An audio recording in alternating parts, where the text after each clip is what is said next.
a lot of people do not have the direction that they want to take.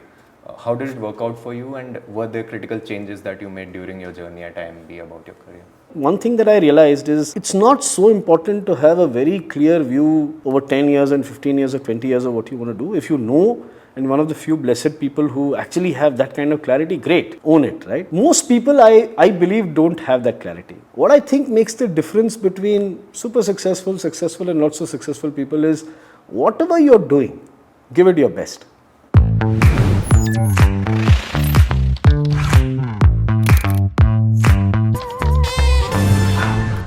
Welcome to yet another Beyond IIMB podcast episode brought to you by Student Alumni Committee at IIM Bangalore.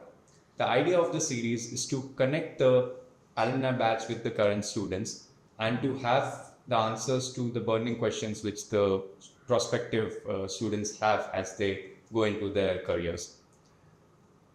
The aim also is to cherish the achievements of our alumni and to cherish the memories that they have gathered as they walk out of IIM Bangalore into their careers and now at very successful places.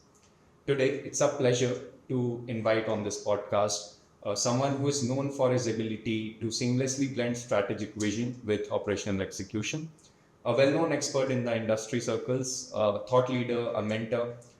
He's a managing director and senior partner in Boston Consulting Group. Please join me in welcoming Vikram Janakiraman. Thank you so much. Pleasure to be on the show. He leads the industrial goods practice for BCG and has worked with automotive and mobility clients across the country. He addresses new product launches, sales and marketing optimization, pricing strategies, and he works on building new mobility businesses with top clients. He has completed multiple assignments across sectors in manufacturing and supply chain, designing to value, and use of digital and analytics in a way to unlock the value of business. Prior to BCG, of course, Vikram has worked as a VP of Operations and IT at Glenmark Pharma and has worked at Carney as a manager, where he was specializing in automotives and utilities. He is, of course, our beloved alumnus from the PGP class of 1999 and is a graduate from the University of Pune. Thank you once again for having me on the show. Why don't we start with the time when you were here at IIM Bangalore, when you were just joining the institute? What were the things that were crossing your mind? What motivated you to join IIM Bangalore in the first place? And what were the ideas in your mind about your career as you entered these gates? Firstly, you seem to believe there was a lot of planning that went into coming here. So let me debunk that myth. Right, but maybe just to start a little chronologically, I did my engineering from the College of Engineering, Pune University at the time. Okay, so I joined IIMB with maybe a couple of years of work experience under my belt at Tata Motors.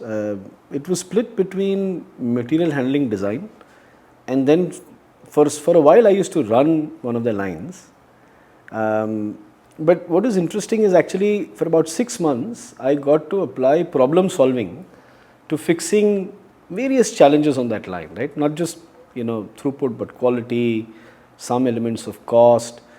And it got me to really then not just work with people on the line and think beyond just what would solve a problem technically, but really how do you get change to happen, right? And I realized that's where the most value gets added, right? And that was not just change on that line, but also change in the way, for example, manufacturing interacted with suppliers, with procurement teams, with R&D people, because if you have a problem that points to some change required in the design itself, I had to go and speak to R&D about it. And those conversations were beyond just the technicalities, right? It was about who had developed it, could it be changed, what would the impact in the field be? And that's got me to think that, look, when you're working for a company, right, it's more than just technical knowledge that you need. You need to really be able to work with many functions in a system, and most importantly with people. And that got me to thinking that, look, maybe I need to learn a little more beyond what I learned in my engineering. That's what got me to start thinking about an MBA. And that's how CAT happened, and then IIMB happened. So there's a lot of debate around whether the B school should mandate WorkX before joining a B school. Where do you stand on that debate? Do you think WorkX actually adds value and it should be mandated, or is it all right for someone to ramp up even without a WorkX to learn the same things the same way as a person with WorkX would do?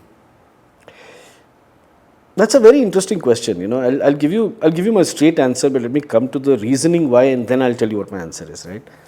See, when you go through a B school, right? What do you get out of it? Right? You get to learn a little bit about various disciplines. You get to learn about how to deal with people and interpersonal challenges.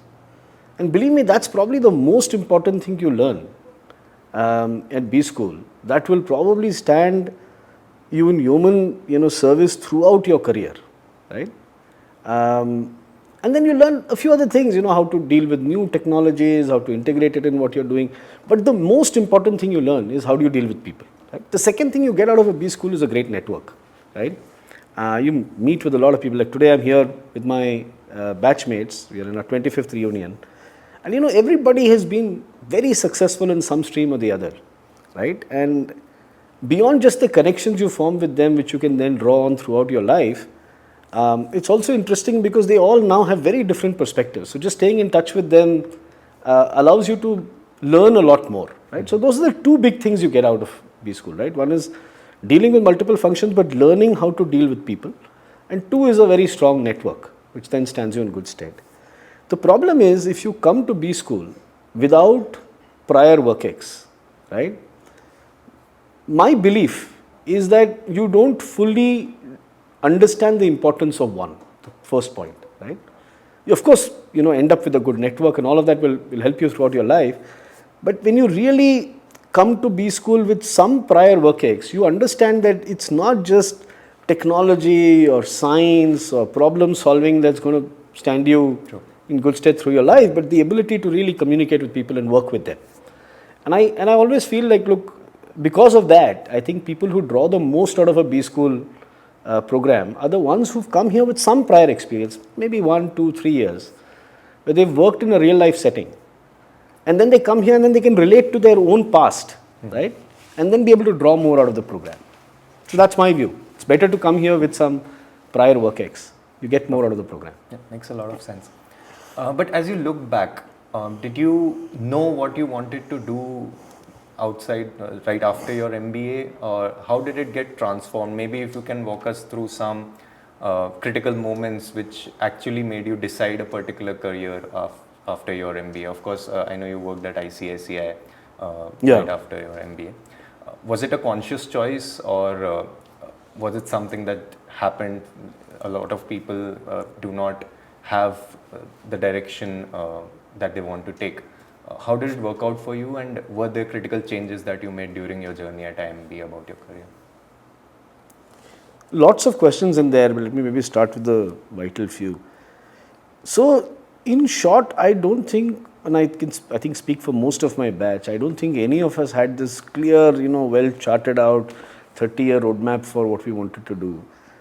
We all had some sense of what we were good at and what we'd like to do, what gave us a little more joy in doing. For me, that was always problem solving, right? And so for me, consulting was like a, kind of a natural fallout of that, saying, that's the one area where I can actually experience different types of problems. The other thing I knew from my own background, again, from real life WorkX, is that I also tend to get bored very soon. And so for me, staying in a functional role for very long, I knew would not be as exciting, right? So I had some clue of things that I did not want to do, and then some idea of things that gave me a lot of joy doing. And that's how, you kind of leap into the void, as you say, right, after your MBA. Now, quite candidly, in the year that I passed out, there weren't as many consulting companies that came on campus. It was one of the slight lulls in consulting hiring. And so there were a few that came, which I didn't make. And then I got a job with ICICI.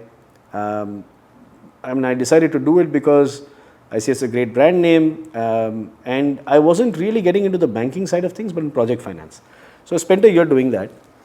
I must say I didn't really enjoy that stint. I think very highly of the organization. It's a great organization. But I didn't enjoy what I was doing. Because project finance, which I started doing, was like 1 year of basically writing contracts, right? which I didn't know when I got in. And then from there I went to consulting, did 4 years of consulting. Then I went to industry, did about 8 years of industry. And then I came back to consulting. That's in short what I did. And through that journey, one thing that I realized is it's not so important to have a very clear view over 10 years and 15 years or 20 years of what you want to do. If you know, and one of the few blessed people who actually have that kind of clarity, great, own it, right? Most people, I believe, don't have that clarity. What I think makes the difference between super successful, successful and not so successful people is whatever you're doing, give it your best, right? So even though, like I told you, in my ICICI stint, I realized very early on that, look, writing contracts is not my gig. It doesn't give me joy. I did that reasonably well, and it helped me much later on, 6-7 years out, when I was actually negotiating a first of its kind deal for Glenmark. Without getting into the details, it helped me a lot, right? Because while of course I had lawyers for it, my ability to engage with the counterparty was so much better. So I have always found, as I look back, right, that as long as whatever you're doing at that point, you give it your best, and you have to do it with the belief that what you're picking up will in some way be accretive to the skills you need at some point in the future, right? And then you wend your way. I mean, look, I've always had some clarity what I'll do over the next 5 years. So I have this rule that says for 5 years I need to know what I'm going to do, right? And then stick with that, and then after 5 years you recalibrate. Sure. That's very well put. We should try do our best justice to whatever we have at hand. No, and especially for your batch and for people who are graduating around now, we live in a world that's so exciting in so many ways and maybe so scary in some ways. Exciting because there are just so many opportunities opening up, right? And so, for you to believe that you know everything that's out there is almost impossible, right? All you can do is, in my mind, live with these couple of credos, which is whatever I'm doing, I do it well. And I keep my eyes and ears open, I experiment a little bit. Because as you grow older, you have a family, some of the freedoms you have to experiment will also come down, right? So do your experimentation in the first maybe 10, 15 years of leaving college. And then over time, you will necessarily have to zero in on a career that you then pursue for a little bit of time. Certainly, that's very well put. But MBA, as I look at it, is also a lot about giving confidence to the student in their own capabilities, that they can get things done if they put their hearts and minds to it. Do you remember of some courses or some professors on campus which actually instilled that confidence in you or imparted you the skills which you found very useful going forward in your consulting career or in your work at Glenmark? I think quite a few, but the one that really springs to mind always is Professor Janat. And I think our batch was the first batch when he introduced this subject called supply chain management, right? And I recall it was an elective in maybe 4th or 5th semester, I can't remember. And the first day he came, he threw 3 or 4 papers onto the table and said, this is the sum total of all good supply chain work that I have seen globally. There are no books. Whatever other books purports itself as a supply chain book either talks about logistics management or material management. So let's read these 3 papers. This is the only reading material I have for the course. And we said, what are we going to do for the rest of the course? So he said, look, I have signed up with this company to fix their supply chain problem. And so you are my consulting force. And we are jointly over the next, whatever it is, 12 weeks, solve those problems. And that's what we did. So, we finished those 2-3 papers in like probably one sitting, and then we essentially solved an end-to-end supply chain problem for a mattress company. I can't remember which one it was now, where every week we would talk about the problem, we'll agree on what questions need to be answered, we'd agree on data that we need to get to answer those questions, and then Professor Shah would go away, get that data, give it to us in the next day or two, and then say, now you guys work to solve the problem, and then let's discuss it as a group again next week. And that's how the whole course ran. And you've done an internship with consulting, that's how consulting works, right? I mean, you have hypotheses, you frame the hypothesis, you then think about questions and you think about data you're required to address those questions, and then you go and speak to the client, get the data. That's a large part of what consulting does. I'm oversimplifying, but you know what I mean, right? And that discipline is, I think, I'm guessing it was, if you asked me to rank it, it was probably the best course I've done ever, right? So yeah, that I think reinforced my liking for problem solving in a very structured way. And as we did that, we realized supply chain is not just about material, and it's about information flow, it's about financing flows. So things started to make sense, right? I mean, how do you look at costing, and then if you make a change in the throughput of a line, what does it mean for product cost? And we could bring all those disciplines together in solving the problem. So yeah, that was my best memory of IIMB. It's really sweet to know about these experiences, because in our current curriculum also there are a lot of courses which give these experiential elements to the students, and it really helps, honestly. Yeah. But another dilemma which a lot of students have when they are on campus is to prioritize things the right way. There are a lot of things which might be good for your career, but then there's also an experiential element to an MBA. You're never gonna get these 2 years again. How did you plan your MBA out, or did you plan your MBA out, and what did you prioritize while you were there at IIMB? Again, you know, I hope I don't sound like a dinosaur while saying this. Post facto, it's always easy to rationalize what you did, right?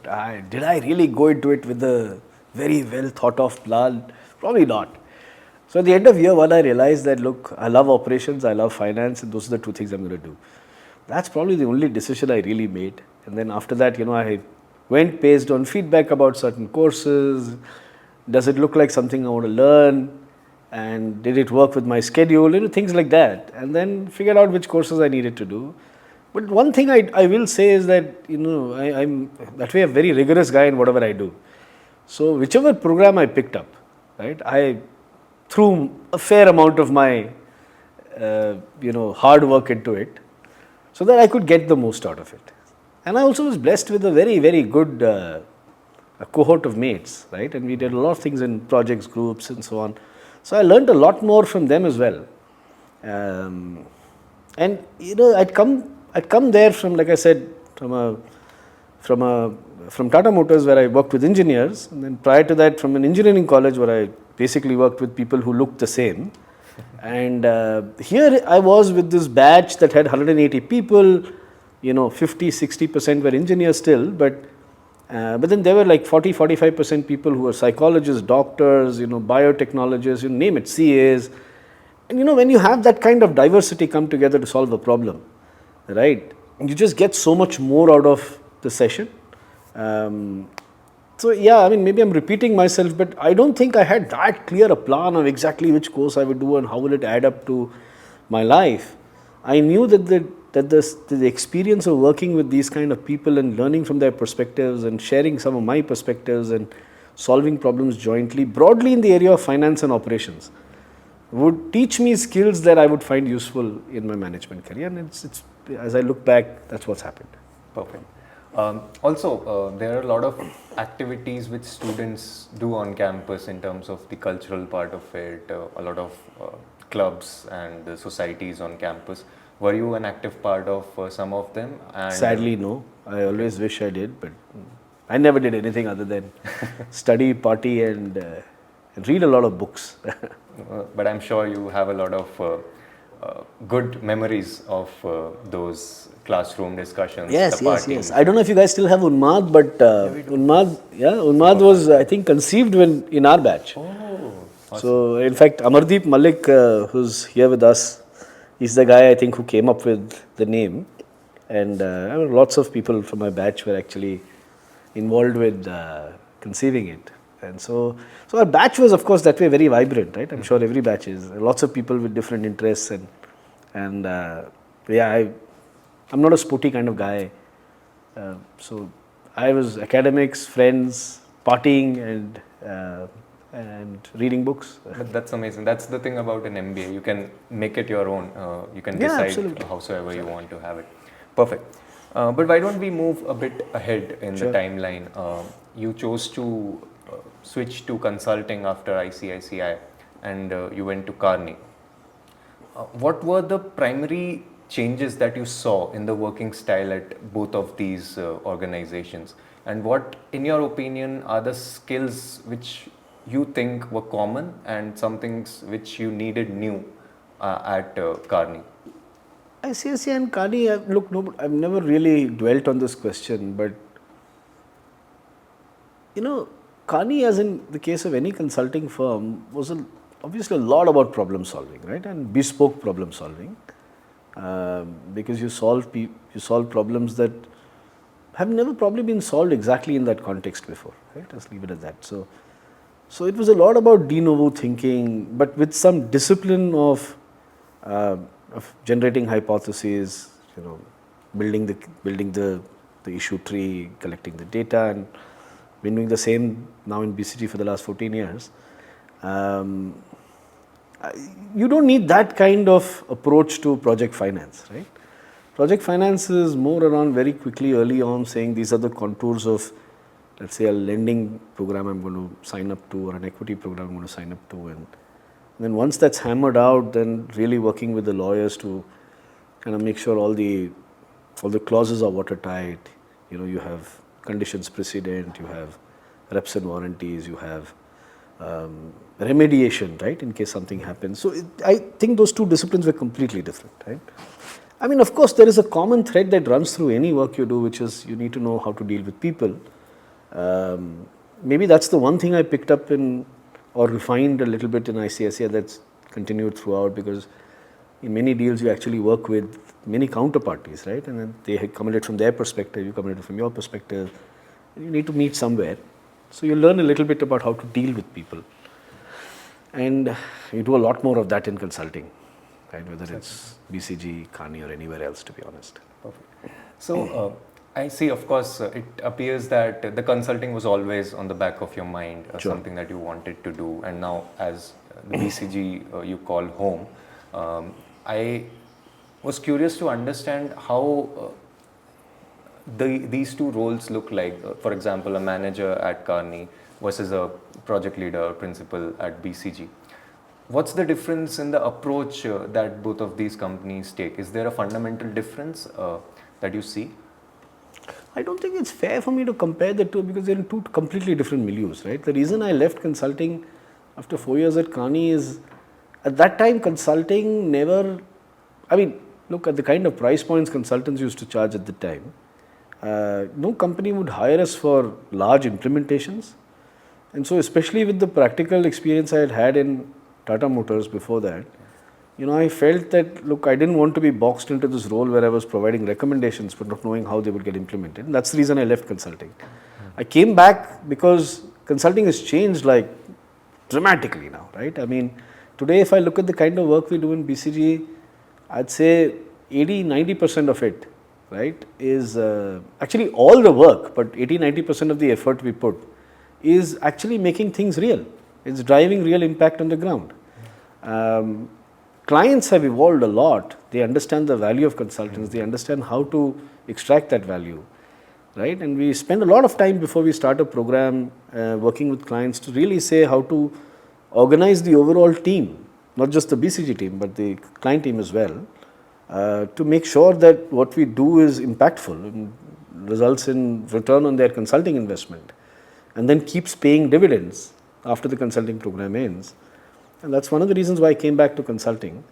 So I don't think it's fair for me to compare Carney in 2004 versus BCG in 2024, because they're two completely different eras. But what I can do a little more, if it's of use to you, is to tell you a little bit more around how consulting looks like today, right? Yeah, and that's least, in fact the next stream of thought. Like I started saying, consulting is a lot more about impact, right? I mean, yes, we are not cheap, right? Consulting firms charge a fair amount of money. What does that mean? It means we are thoughtful about where we go and work with clients, right? There are some types of problems, some types of clients where we believe that there is value in investing that kind of money behind consulting. Most programs are, transformative in some way, right? So we'll definitely have an element of impact. We'll have an element of enabling the client team to make sure that not just impact during the project duration, but also after. Um, and um and it's also become far more multidisciplinary. So even if I look at my own career within BCG, today if I look at the composition of our teams, right, they are very different from what it was even when I joined BCG in 2011, right? Because we are now integrating so many more deeper specializations Experts. into, yeah, experts is a very loosely used term, but I'm saying deep specialization, right? So for example, people who are deep at analytics, who know, how to engineer the data, extract signals from it, and so on. But if I need to, if let's say I'm doing a digital program, it's not just enough for me to be able to engineer the data, collect it better, and then analyze patterns in it. Unless I'm able to take that and then work with the underlying business of the function to make sure that this can be translated into insights and actions on the ground, you don't really see impact, right? So then with this, I might need people who are deep at operations, at lean, if I'm doing something in the plant, or supply chain if I'm doing something in the field, in the demand of the supply chain, or sales if I need to do something in sales and marketing. So it's about really configuring that team and being able to manage people with very different skill sets, both at your end and as well as the client end, to really drive deep impact, right? So that's how consulting looks like today. I don't think it's going to stop evolving. It's going to evolve even more. But yeah, looking forward to that. That's amazing. So, like you said, it's ever evolving, and the way the industrial goods sector is changing, it's like phenomenal. Any sector, to be honest. Of course. I mean, yeah. So, what's your approach to stay updated and make sure that you are ahead of the curve in terms of the vision that you have about the clients that you work with, or the industry in general? So I'll tell you. You want me to answer the question from my own individual perspective, right? So look at in the role that I play, right? I would say about 20-30% of my time goes into working with teams and clients on the ground, but a lot more goes into just being more aware. Right? Now there are 2-3 different ways that you are more aware. You don't start the day by saying I need to be more aware, right? But it's the way the way you plan your days, you plan your months, you plan your years. Some things you got to do on your own. Of course, you got to be current, right? You got to keep reading. Everything from the newspaper, Economist. There are a bunch of very good, dailies, weeklies, monthlies that you need to be on top of. Then, depending on your sector, you need to be current with what's happening in that sector.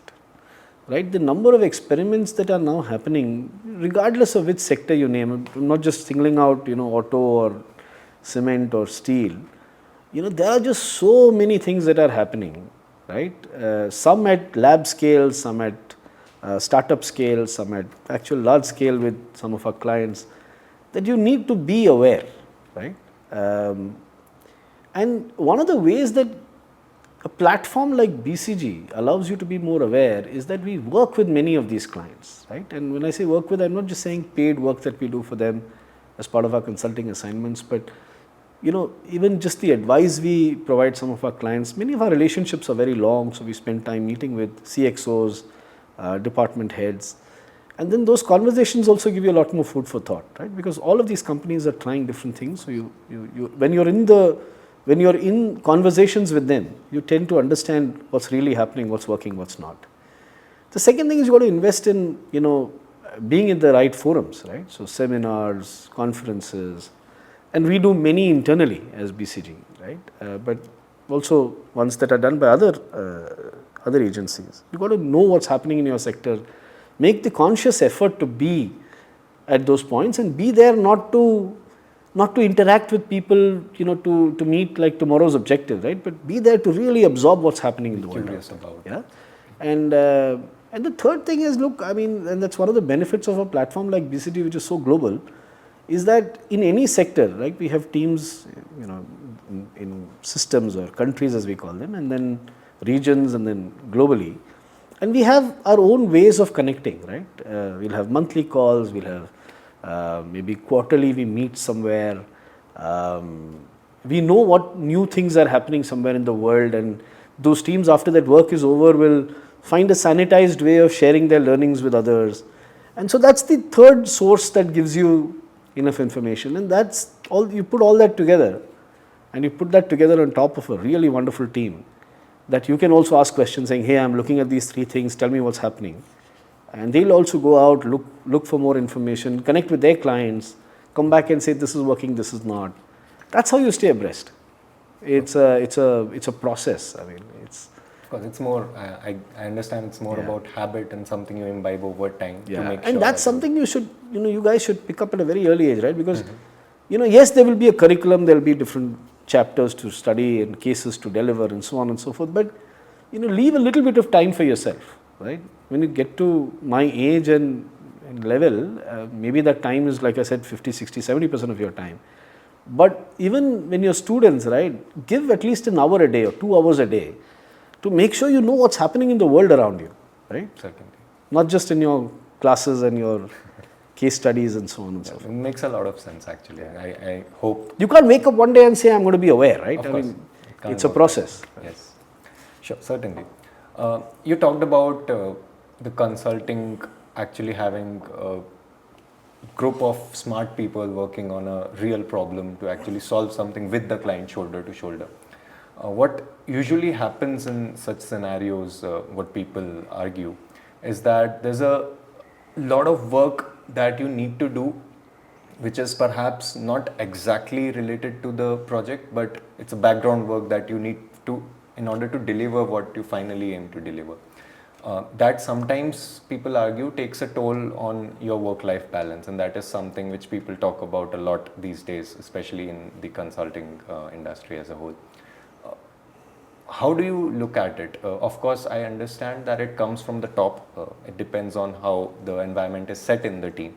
But how do you look at it in terms of there has been debates about 4-day work week, there have been debates about extending the work to the weekends and not seeing that as a bad thing. What do you think about this? So this is a very complex topic, right? So consulting, let me start with this. My personal view is I don't think consulting is for the faint-hearted, right? Consulting needs you to be on the top of your game in whatever area you work in, pretty much on an ongoing basis, right? And remember, we are in India. I'm a very proud Indian, and India is gifted with people with huge capabilities, right? So when you get into consulting, realize that there are enough and more people, right, who are probably as good, and maybe some even better than you, right, who can also do the same thing. So I think at some point you got to realize that effort is important, right? Now, that doesn't mean you have to sacrifice everything else, right? You need to, create enough boundaries for yourself to say, these are the things that matter to me, and here's the amount of time I'm going to spend on them, right? I don't know how is it with other consulting firms, but I can tell you for BCG, most people, and it does change a little bit depending on the people running the program, that I will admit, but most people don't micromanage, right? So they'll not come and tell you what are you doing this hour and that hour, right? The way we work, and we encourage our teams to work, is to align on the problem and by what time do we need a certain type of output. Right. How do you get from A to B is a function of your own creativity, the amount of effort you're willing to put, and how you prioritize your time, right?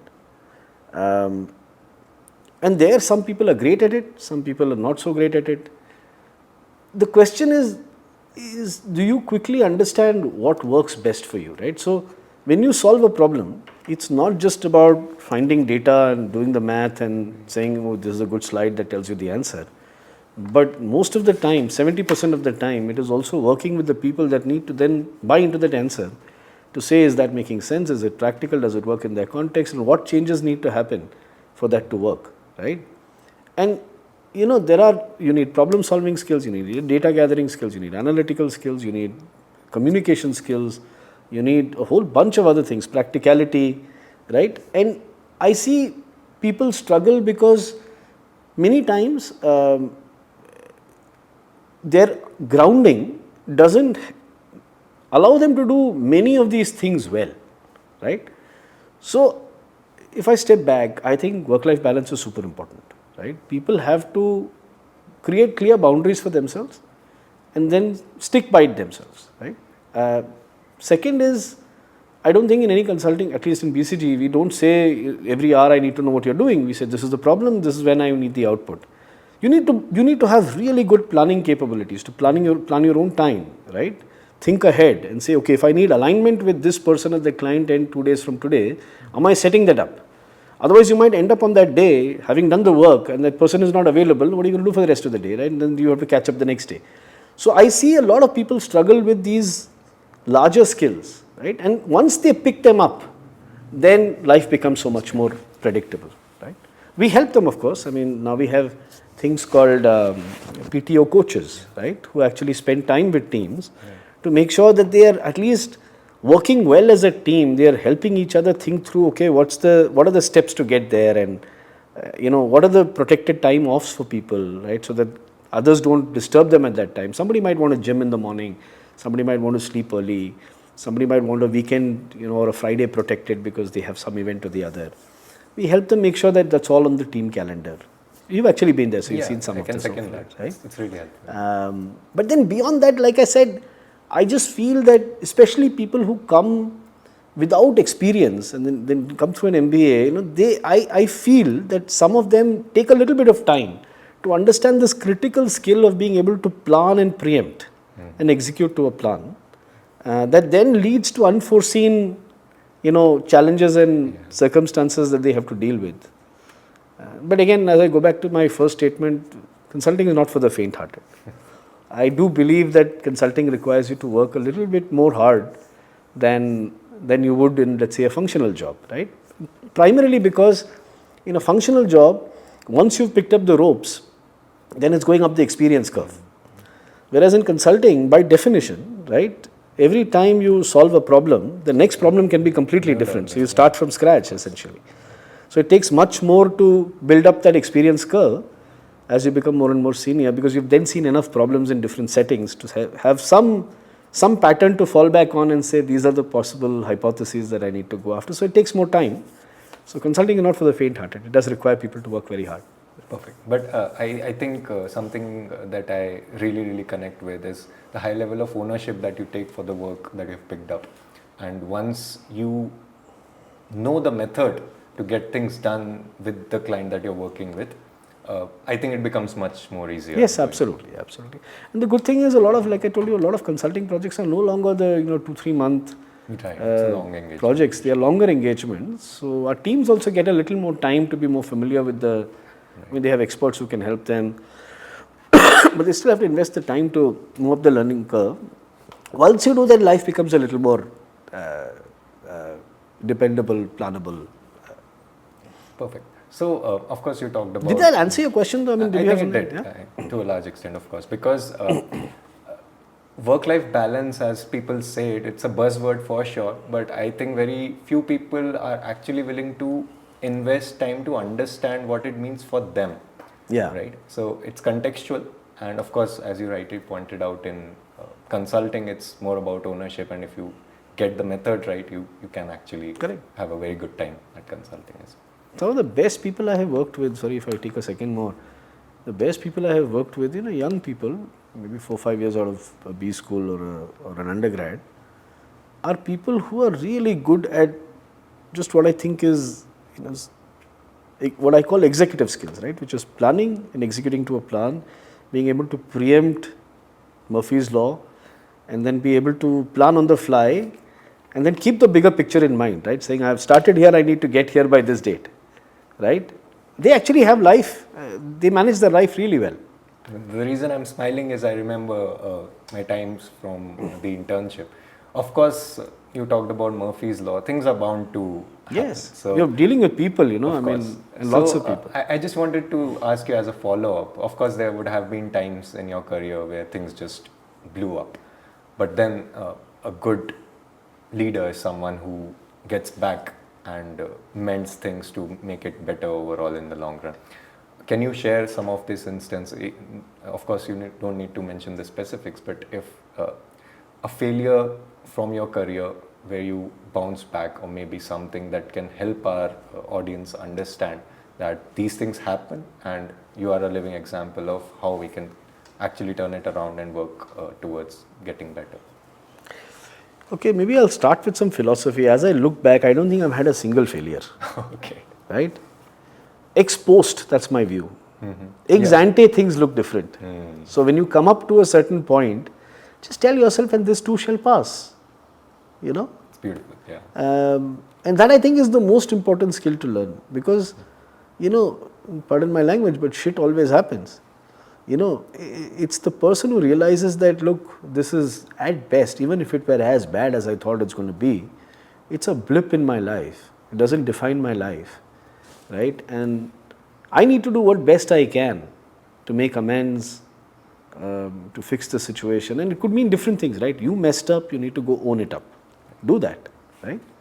And it might feel very alien to do it, but I'm telling you, I mean, when you go and tell somebody, look, I own it, I messed up, and this is what I'm going to do to make good, right? People respect you. 9 out of 10 times, or maybe 99 out of 100 times, people respect you. And they say, fine, it's okay, it happens, right? The problem is when you start imagining, you know, really bad outcomes, and it leads to paralysis at your end, inaction at your end, procrastination at your end. That's when you're in trouble, right? So that's why I said, ex post, when I look back, there hasn't been a single failure in my life.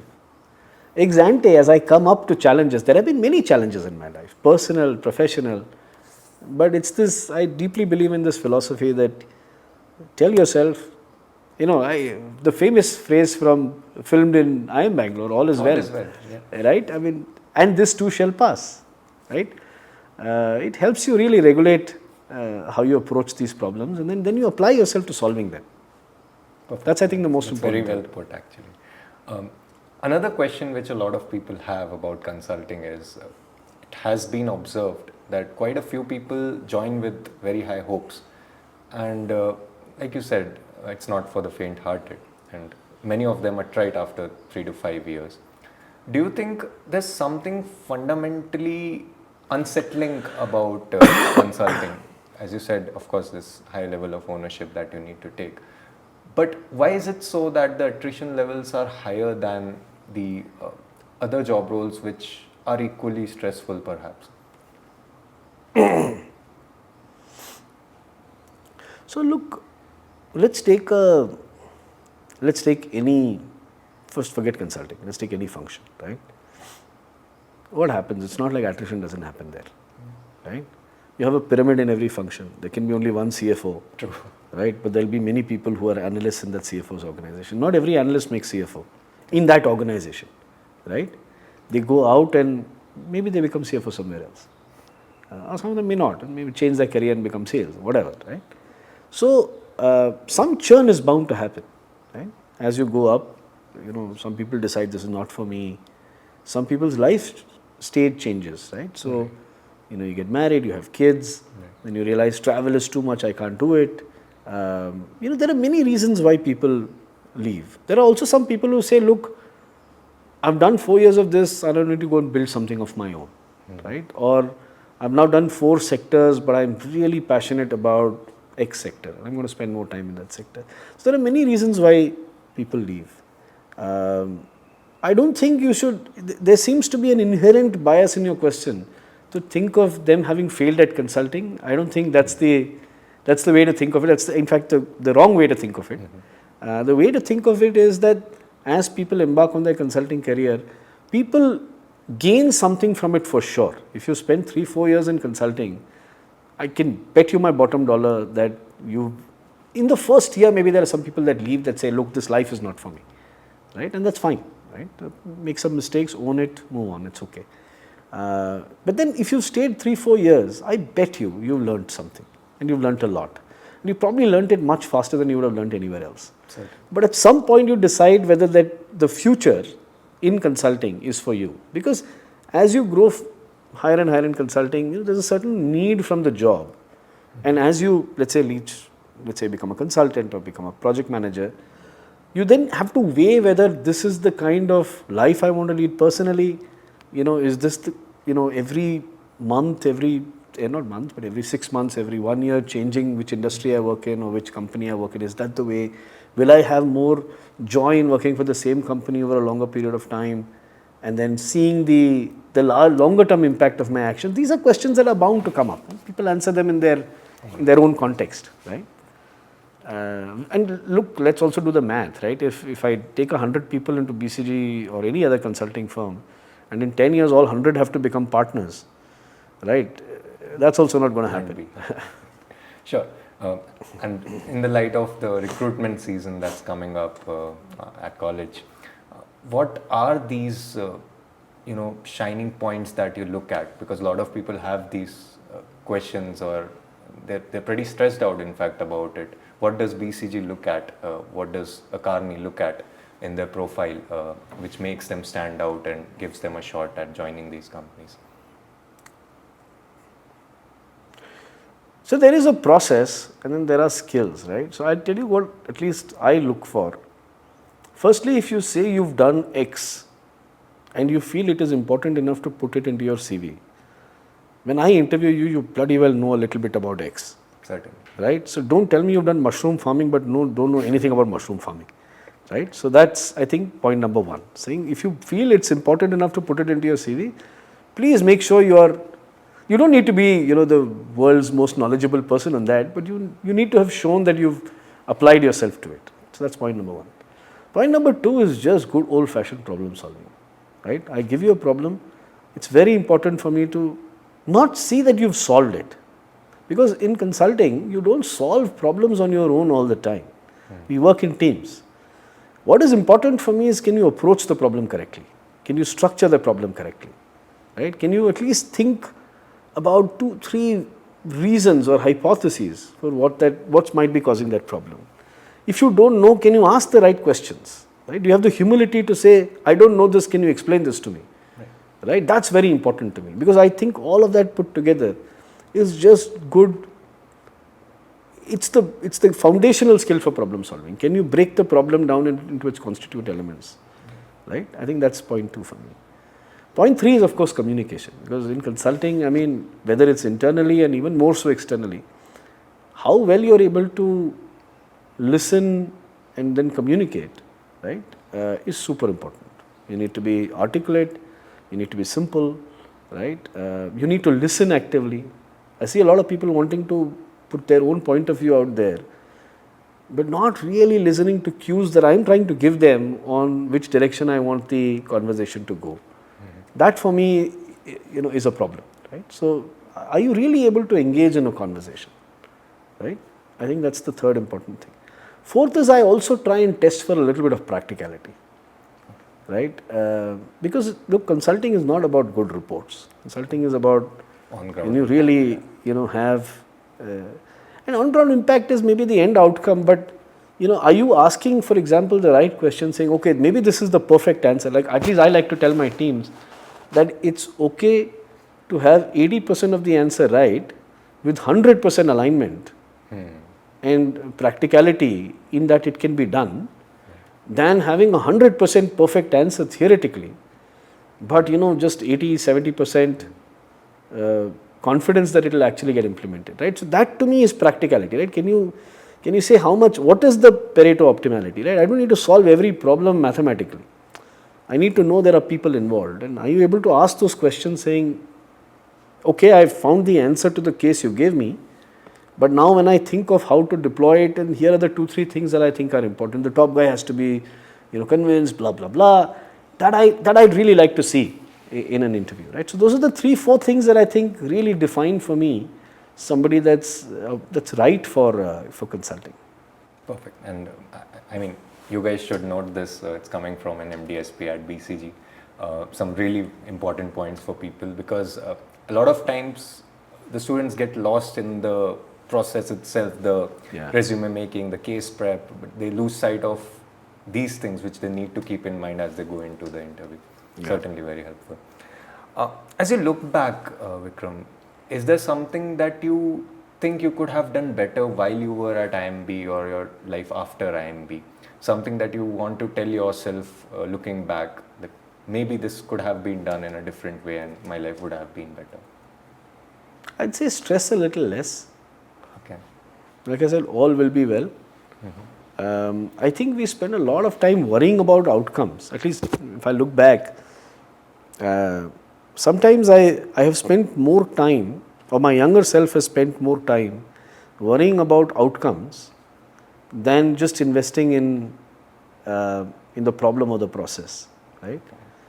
Look, I'm not trying to be overly theoretical here and say that don't worry about outcomes at all. Of course, you need to know what outcome you want. You need to have some concern that I'm not heading to a certain outcome, right? And then you need to course correct.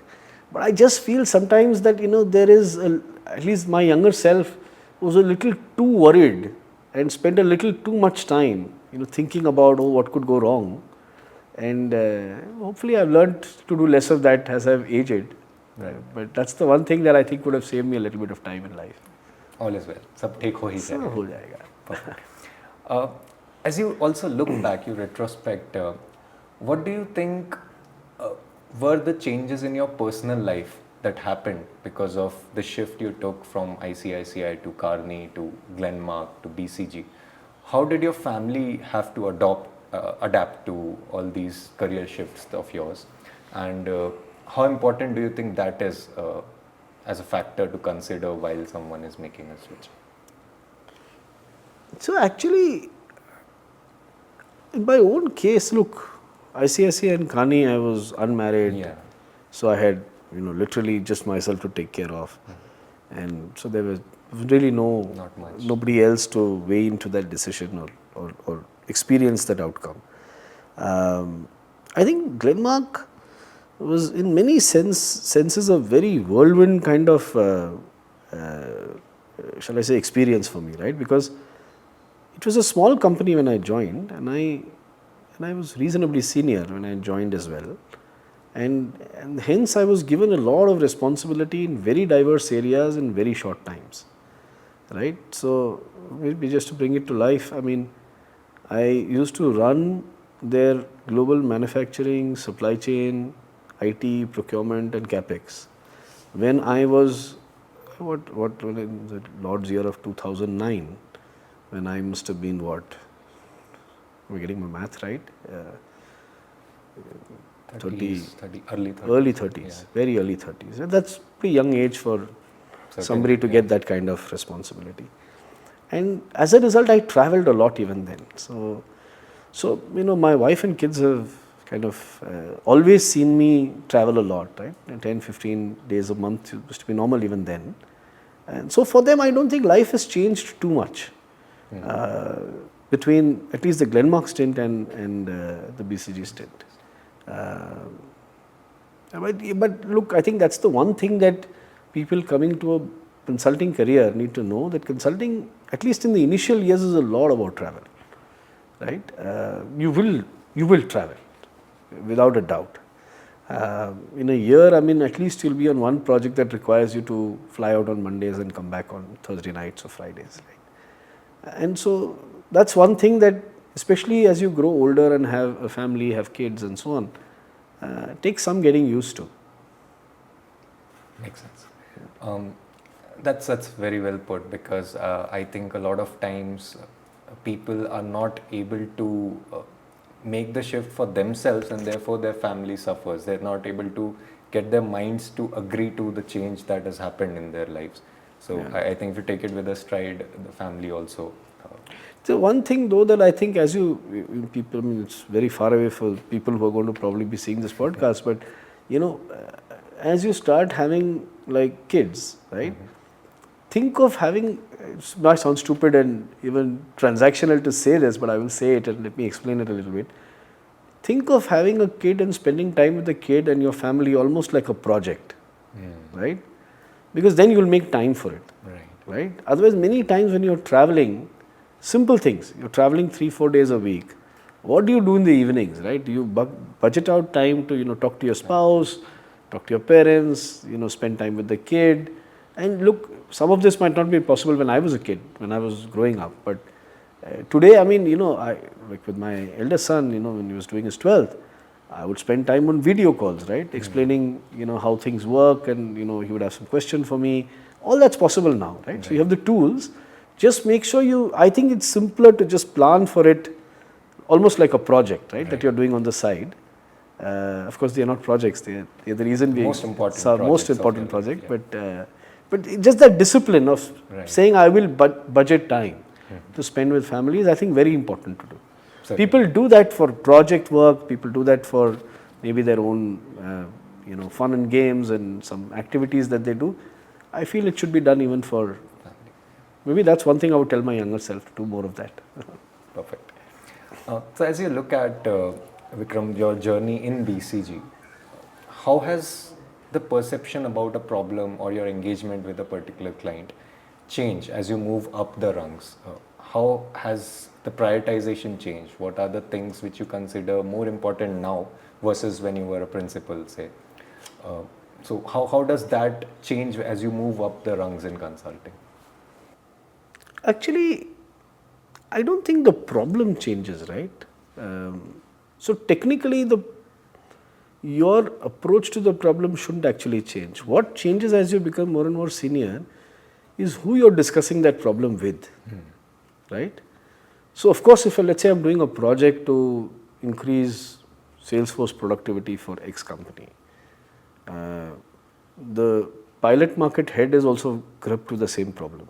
So is the sales head. So is the CEO, right? But they're all thinking about it at different levels. Like I don't need to go tell the CEO about how many people he needs to hire and productivity. Maybe that's one page in some conversation we have, but really it's more about talent and overall productivity. What is the role of digital in it? Those are the kind of questions and more strategic calls that I need to engage with him on. Whereas when my consultant is working with the person with whom we're running the pilot, there it's more day to day, right? I mean, how many people do I have? What feet on street? How do I train them? I can't have that same conversation with the CXO, right? So I don't think the problem itself changes. Maybe even the elements of the solution don't change.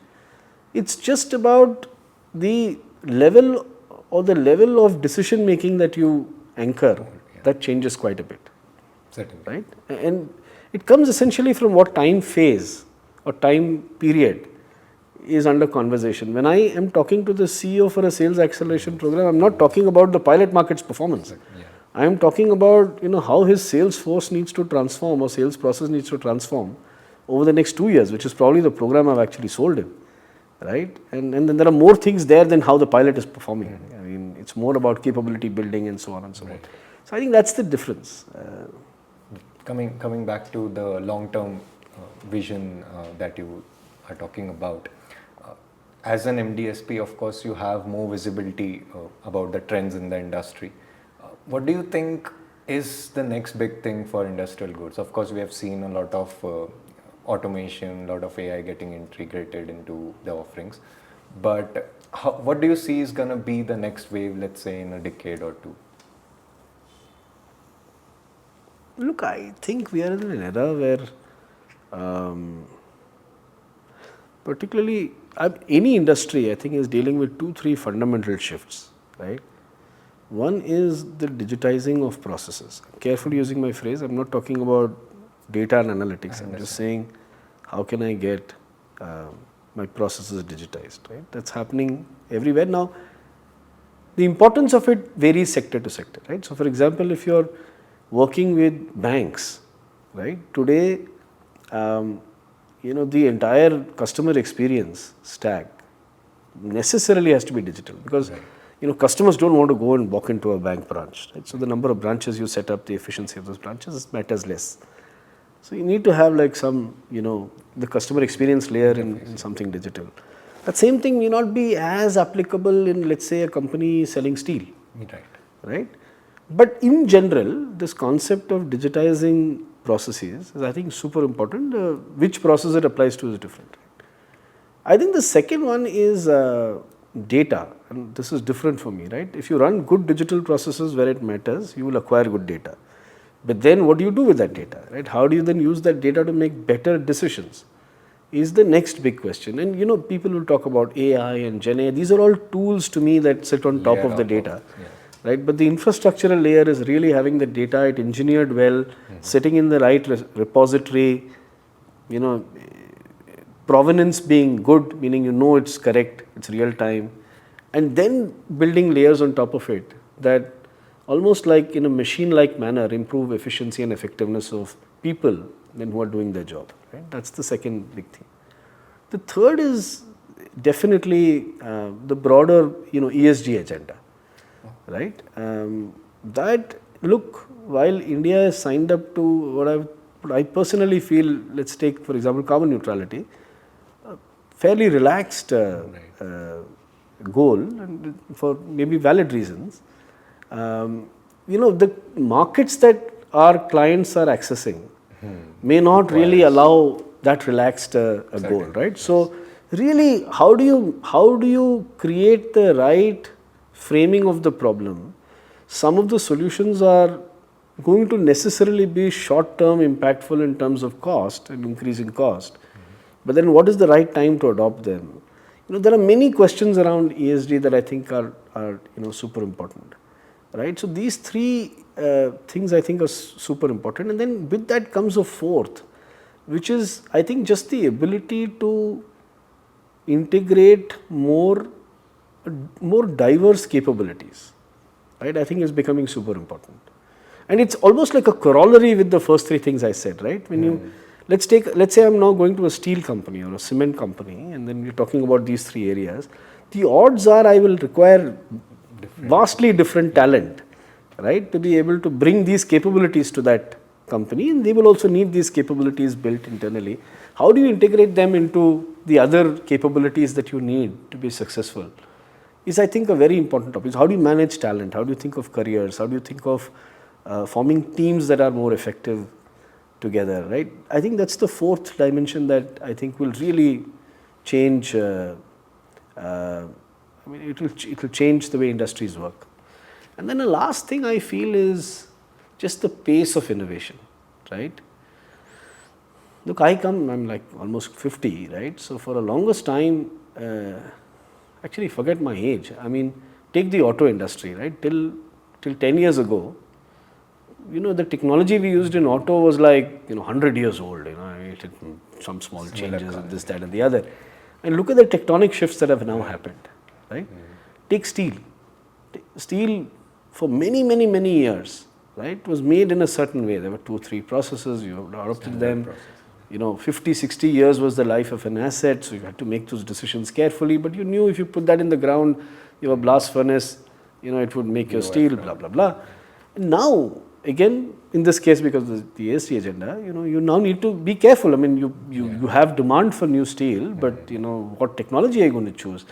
So I think there is a lot of innovation that's going to happen necessarily across many industries.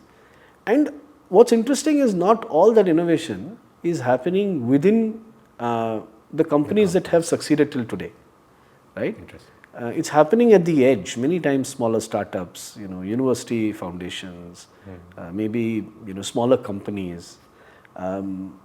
It makes it important for us and our clients also to now start keeping their aperture wide, right? To really know what, the question you asked me about what do you know about what's happening in the world, how do you know? That's super important going forward because you don't know where the next innovation is going to come from. Right? And who's going to latch on to it? And if it's not you, what impact will it have on your future? So those are the 4 or 5 things that I think are fundamental forces that we're going to deal with over the next couple of decades. For sure. I think this is some very interesting insight. But if I ask you, how does a typical day look like? People are generally interested to know of what happens from morning till the evening. Is it only meetings? How does it work for an MDSP at BCG, a typical day? So most people who are going to listen to this are not going to live an MDFC's life for, I guess, another 20 years. So, like I said, I don't know about day because days can sometimes get very crowded because we are in the client service business, right? So there will be some days when I need to meet 5 clients and my day is like simply traveling across 2 cities and meeting clients. But let's take week. Week is so I would say about 20-30% of my time in a week goes working with teams and helping them get to a better answer, right? We have what we call case team meetings, we have brainstorming sessions, and so on and so forth. So 20-30% of my time goes in that. On any project, I mean, there will be other partners as well who will spend more time. But I, at my level, spend about 20-30% of my time across all my projects at any point in time. Another 20-30% of my time goes in just being aware, right? The stuff we talked about earlier, how much time I spend figuring out what's happening in the world. Some of it might also mean meeting some of my clients or some, people stalwarts in a particular sector or a particular function, either internally or externally, just to be abreast of what's happening. And the remainder is just meeting clients, right? And meeting clients, some of it is formal conversations on a mandate that we have in a project and an update.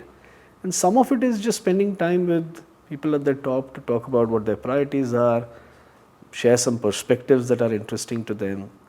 So that's typically how my life pans out, about 30% case execution, about 20-30% staying abreast, and about 40% spent with senior client leaders. Perfect. That sounds interesting. Of course, I can go on and on, would love to, but we're short on time. Any single most important advice that you have for the students, current batch and the future batches at IIMB? I think if there's one thing I'd like you all to take away is that ex ante and ex post view of the world. Right? When you live your life, it's important to be invested and concerned, but try and draw that balance that it is not, it's not preventing you from trying, right, or making experiments. As you look back, you'll realize that things that you stressed about when they were happening actually didn't have that big of an impact on your life, right? But the problem is when you're at that juncture, if you just tell yourself that, look, let's not get petrified, but apply ourselves constructively to the problem. More cases than not, you will come out of it on the other side feel, this was fine. Right? That's very well put.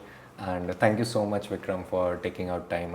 Sure, my pleasure. I hope this was helpful for your colleagues as well. And I hope all of you would have taken a lot of insights away from this podcast. And stay tuned. We'll be soon launching another one. And just remember, all is well. Take care.